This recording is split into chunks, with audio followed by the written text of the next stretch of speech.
Hello friends, welcome back to my channel. Friends, आज के इस सेशन में हम देखेंगे इलेक्ट्रिक फ्लक्स के बारे में।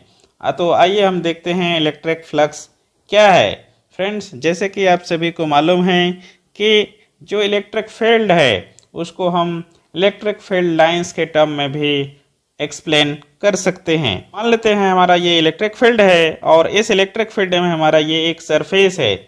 तो इस सरफेस से जो पास होने वाला इलेक्ट्रिक फील्ड लाइंस है वह तीन चीज़ों पर डिपेंड करती है। और वह कौन कौन सी चीज़ हैं? पहला है इंटेंसिटी ऑफ इलेक्ट्रिक फील्ड पर डिपेंड करती है, अर्थात इस पर डिपेंड करती है। दूसरा, और किस चीज़ पर डिपेंड करती है? दूसरा, जो ये एरिया है उसकी सरफेस पर डिपेंड करती है, that means area of surface.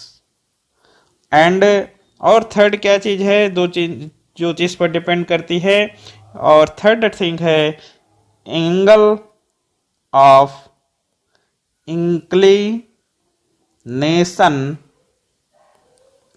Of the surface with respect to the electric field. अर्थात इलेक्ट्रिक फील्ड के रेस्पेक्ट में जो सरफेस है उसकी इंक्लिनेशन पर, झुकाव पर डिपेंड करती है। तो फ्रेंड्स, ये कौन तीन फैक्टर हैं जिस पर किसी सरफेस से पास होने वाले इलेक्ट्रिक फील्ड डिपेंड करती है। तो जैसे कि हम देखें इंटेंसिटी ऑफ इलेक्ट्रिक फील्ड, यदि किसी पॉइंट पर यदि किसी फील्ड में इलेक्ट्रिक फील्ड की इंटेंसिटी बहुत अधिक है तो उस फील्ड में जो सरफेस है उसे पास होने वाला इलेक्ट्रिक फील्ड लाइंस की संख्या भी ज़्यादा होगी। इसी प्रकार यदि सरफेस की एरिया अधिक है तो उस सरफेस से पास होने वाले इलेक्ट्रिक फील्ड लाइंस की संख्या भी अधिक होगी। अब हम थर्ड जो फैक्टर है angle of inclination of the surface with respect to the electric field, इसको हम देखते हैं। और पहले इसको देखने से पहले हम देखते हैं कि सरफेस का इलेक्ट्रिक फील्ड के साथ इंक्लिनेशन को हम किससे मेजर करते हैं और वो क्या होती है। तो फ्रेंड्स, आइए हम देखते हैं कि ये हमारा ये इलेक्ट्रिक फील्ड है जिसको इस प्रकार इलेक्ट्रिक फील्ड लाइंस के थ्रू हम रिप्रेजेंट करते हैं। और आइए हम इस पे एक सरफेस ड्रॉ करते हैं और ये मान लेते हैं इस इलेक्ट्रिक फील्ड पर एक सरफेस है। इस सरफेस की इस इलेक्ट्रिक फील्ड के साथ इंक्लिनेशन क्या है? तो इस सरफेस का इस इलेक्ट्रिक फील्ड के साथ इंक्लिनेशन पता करने के लिए हम क्या करते हैं, इस सरफेस पर हम एक नॉर्मल ड्रॉ करते हैं। आइए हम इस पर एक नॉर्मल ड्रॉ करते हैं और देखते हैं। इस प्रकार हम इस पर नॉर्मल ड्रॉ करते हैं तो हमारा यहाँ पर जो ये है ये नॉर्मल ड्रॉ कर लिए। और जो ये इस सरफेस पर हम जो नॉर्मल ड्रॉ किए हैं इसको हम इस सरफेस का एरिया वेक्टर कहते हैं। अब फ्रेंड्स, अब इस एरिया वेक्टर की डायरेक्शन और इस इलेक्ट्रिक फील्ड लाइंस की डायरेक्शन या इस इलेक्ट्रिक फील्ड की डायरेक्शन के बीच जो एंगल होती है वही इस सरफेस का इस इलेक्ट्रिक फील्ड के सापेक्ष इंक्लिनेशन को रिप्रेजेंट करती है। तो फ्रेंड्स, यहाँ हम देख पा रहे हैं कि इस एरिया वेक्टर और इस इलेक्ट्रिक फील्ड के बीच की डायरेक्शन क्या है? सेम है। तो इस कंडीशन में इन दोनों के बीच का झुकाव क्या है? 0 होगी। जब एरिया वेक्टर की डायरेक्शन इलेक्ट्रिक फील्ड की डायरेक्शन में होती है तो उस कंडीशन में हम देख पा रहे हैं कि इस सरफेस से जो पास होने वाला इलेक्ट्रिक फील्ड लाइंस की संख्या बहुत अधिक होती है। और फ्रेंड्स, इस केस में इलेक्ट्रिक फील्ड लाइंस जो इस सरफेस से पास होती है उसकी संख्या मैक्सिमम होती है। और दूसरा केस लेते हैं, आइए हम अब यदि हमारा सरफेस इस प्रकार हो और उसकी एरिया वेक्टर इस डायरेक्शन में हो, दैट मीन्स हम यहाँ देख पा रहे हैं एरिया वेक्टर और इलेक्ट्रिक फील्ड के बीच की एंगल 90 डिग्री है। तो इस केस में जो इलेक्ट्रिक फील्ड लाइंस उस सरफेस से जो पास हो रही है उसकी संख्या मिनिमम होती है। तो फ्रेंड्स, इस प्रकार जो इस सरफेस से परपेंडिकुलरली पास होने वाले इलेक्ट्रिक फील्ड लाइंस हैं उसकी संख्या को हम इस सरफेस से लिंक्ड इलेक्ट्रिक फ्लक्स कहते हैं। आइए हम देखें इलेक्ट्रिक फ्लक्स को हम कैसे डिफाइन करते हैं।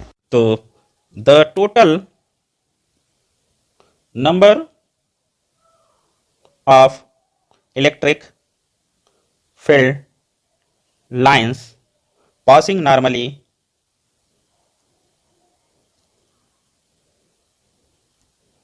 through a surface in an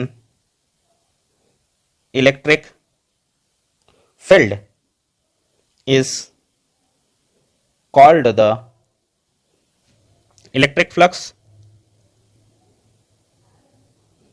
linked with that surface। तो फ्रेंड्स, कोई एक सरफेस है, उसे नॉर्मली जो इलेक्ट्रिक फील्ड लाइंस जितने इलेक्ट्रिक फील्ड लाइंस पास होती है उसे ही उस सरफेस से लिंक्ड इलेक्ट्रिक फ्लक्स कहते हैं, और इसको हम फाई से डिनोट करते हैं। किससे डिनोट करते हैं? फाई से। तो फ्रेंड्स, यदि हमारे पास ये क्लोज्ड सरफेस हो, इस प्रकार का यदि क्लोज्ड सरफेस हो, ऐसे क्लोज्ड सरफेस हो, तो इस सरफेस में जो इंटर होने वाले इलेक्ट्रिक फील्ड लाइंस है, तो उस केस में जो इलेक्ट्रिक फ्लक्स है उसको नेगेटिव लेते हैं, और यदि इलेक्ट्रिक फील्ड लाइंस उस सरफेस से लीव कर रहा हो, बाहर जा रहा हो, तो इलेक्ट्रिक फ्लक्स को पॉजिटिव लिया जाता है। तो फ्रेंड्स, आइए हम देखते हैं कि कोई एक सरफेस से लिंक्ड टोटल इलेक्ट्रिक फ्लक्स की वैल्यू हम कैसे निकालते हैं, तो उसके हम देखते हैं। तो फ्रेंड्स, हम मान लेते हैं हमारे पास एक पॉइंट चार्ज है प्लस क्यू, और इस प्लस क्यू पॉइंट चार्ज के कारण जो इलेक्ट्रिक फील्ड प्रोड्यूस हो रही है, इस इलेक्ट्रिक फील्ड में हम मान लेते हैं ये हमारा इस प्रकार का कोई सरफेस है। तो इस सरफेस एस से, ये सरफेस एस है, तो इस सरफेस एस से लिंक्ड टोटल फ्लक्स की वैल्यू निकालने के लिए हम क्या करते हैं, इस सरफेस को छोटे छोटे स्मॉल एरिया एलिमेंट में डिवाइड कर देते हैं।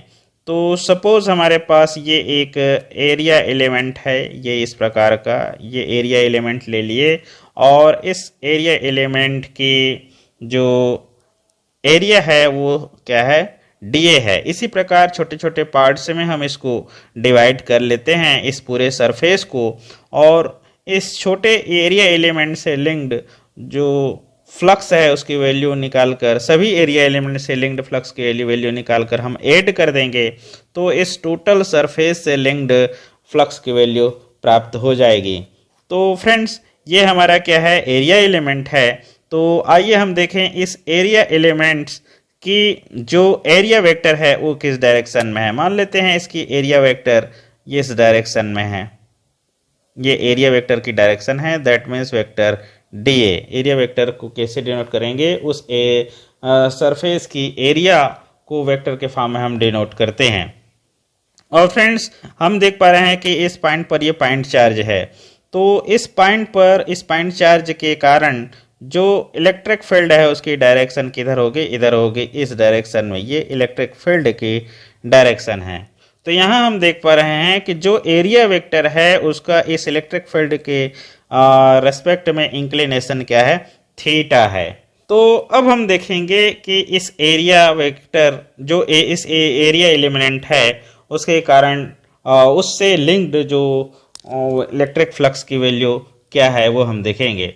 मान लेते हैं फ्रेंड्स, इस एरिया एलिमेंट से लिंक्ड जो इलेक्ट्रिक फ्लक्स की वैल्यू है सपोज डी फाई है, तो d phi is equal to क्या होगा फ्रेंड्स, जैसा कि हमें मालूम है जो ई है उसका मतलब क्या होता है, किसी पॉइंट पर ई क्या है, इस पॉइंट पर इलेक्ट्रिक फील्ड लाइंस की संख्या को रिप्रेजेंट करता है। और ये किस प्रकार, यदि हम ये पॉइंट ले लिए हैं, ये पॉइंट लिए, तो इस पॉइंट पर यूनिट एरिया से पास होने वाले जो इलेक्ट्रिक फील्ड लाइंस है उसकी संख्या को रिप्रेजेंट करती है ई। तो यहाँ हम देख पा रहे हैं कि यहाँ पर जो एरिया है डीए, तो इस डीए एरिया पर जो इलेक्ट्रिक फील्ड लाइंस होगी उसकी वैल्यू क्या होगी, जो इलेक्ट्रिक फील्ड है ई का इस एरिया वेक्टर की डायरेक्शन में जो कंपोनेंट होंगे उसके और डी ए जो एरिया है उसकी मल्टीप्लिकेशन के इक्वल होगा। दैट मीन्स हम डी फाई किसके इक्वल होगा, d phi will be equal to E cos theta. और ई कॉस थीटा क्या है, जो इलेक्ट्रिक फील्ड है ये इलेक्ट्रिक फील्ड उसका इस एरिया वेक्टर के डायरेक्शन में कंपोनेंट है और ये ई कॉस थीटा और डी ए के प्रोडक्ट के इक्वल होगा। और इसको हम क्या लिख सकते हैं, इसको हम लिख सकते हैं E D A cos theta. और E D A cos theta मतलब क्या है, वेक्टर ई और एरिया वेक्टर डी ए के डॉट प्रोडक्ट के इक्वल है। अर्थात इस जो एरिया एलिमेंट हमने लिया है यहाँ पर उससे लिंक्ड जो इलेक्ट्रिक फ्लक्स की वैल्यू डी फाई की वैल्यू है ई डॉट डी ए के इक्वल है। अब इस टोटल सरफेस से लिंक्ड इलेक्ट्रिक फ्लक्स की वैल्यू निकालने के लिए हम क्या करेंगे, इस सभी को छोटे छोटे पार्ट्स में जैसे डिवाइड करके सभी के कारण से लिंक्ड सभी जो एरिया एलिमेंट है उससे लिंक्ड इलेक्ट्रिक फ्लक्स की वैल्यू प्राप्त कर लेंगे और सभी को हम सम कर लेंगे तो total electric flux linked with that surface हम प्राप्त कर लेंगे। तो यदि टोटल इलेक्ट्रिक फ्लक्स जो उस एस सरफेस से लिंक्ड है उसकी वैल्यू 5 हो तो हम क्या लिख सकते हैं, ये सभी के सम के equal, that means vector E dot D A के इक्वल होगा।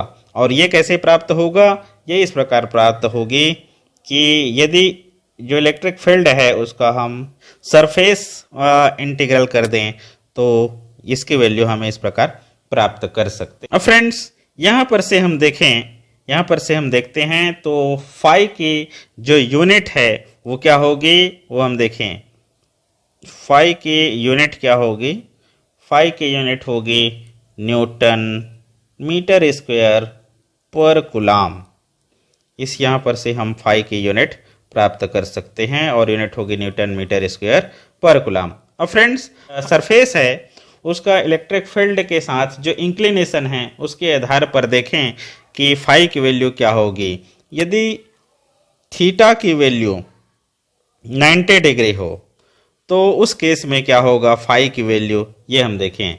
तो फाई की वैल्यू यहाँ पर हम इसको क्या लिख सकते हैं, इसको हम लिख सकते हैं surface integration of E D A cos theta. अब फ्रेंड्स यदि हम थीटा की वैल्यू 90 पुट करें तो कॉस थीटा की वैल्यू क्या होती है, 0 होती है। तो इस केस में फाई की वैल्यू क्या हो जाएगी, 0 हो जाएगी। तो फ्रेंड्स ये हमसे इस यहाँ से स्पष्ट हुआ कि यदि एरिया वेक्टर और इलेक्ट्रिक फील्ड के बीच का एंगल 90 डिग्री हो तो उस केस में उस सरफेस से लिंक्ड इलेक्ट्रिक फ्लक्स की वैल्यू 0 होती है। और यदि and if theta is equal to 0, यदि यहाँ पर थीटा की वैल्यू हम 0 पुट कर दें तो कॉस थीटा की वैल्यू चूँकि 1 होती है तो इस केस में फाई की वैल्यू क्या हो जाएगा, ये हो जाता है surface integral of E D ए के इक्वल होगी। अर्थात इस केस में ये फाई की वैल्यू क्या है, मैक्सिमम होती है। अर्थात यदि एरिया वेक्टर और इलेक्ट्रिक फील्ड की डायरेक्शन सेम हो अर्थात एक ही डायरेक्शन में हो तो उस केस में उस सरफेस से लिंक्ड इलेक्ट्रिक फ्लक्स की वैल्यू मैक्सिमम होती है।